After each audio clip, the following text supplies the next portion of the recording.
Okay, 4K 30 frames per second, Pixel 6 Pro and Galaxy S10 Plus, 4K 30 frames per second, Pixel 6 Pro and Galaxy S10 Plus.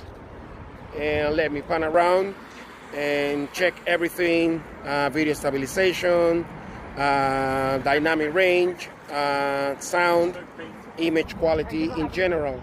So 4K 30 frames per second, Galaxy S10 Plus and Pixel 6 Pro.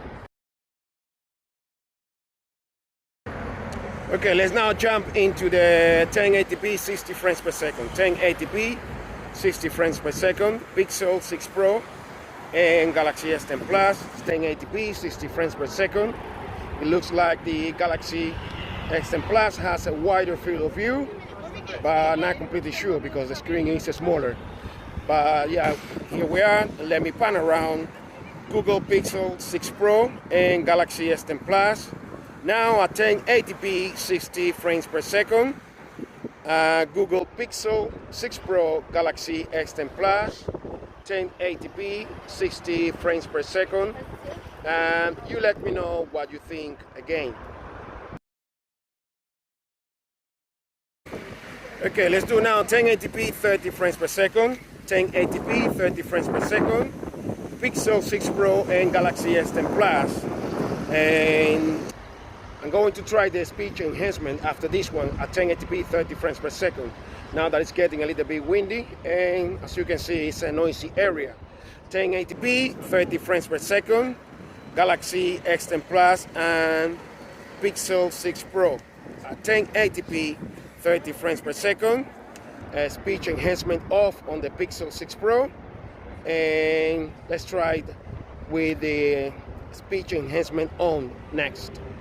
Okay, now 1080p 30 frames per second, but with a speech enhancement on the Pixel 6 Pro. I'm not going to move around too much because I just want to try the sound with the speech enhancement.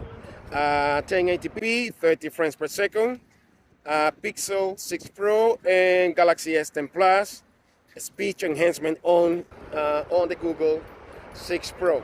Let me know if you notice any difference and if it is worth it. Okay, back in my area now. So, like I have mentioned in other videos, one of the advantages in some of the Samsung phones, like in the case of the S10 Plus, is the ability to shoot portrait video and also change the background effects. Once again, hopefully Google will bring this soon with the Pixel 7 Pro and with the Pixel 7.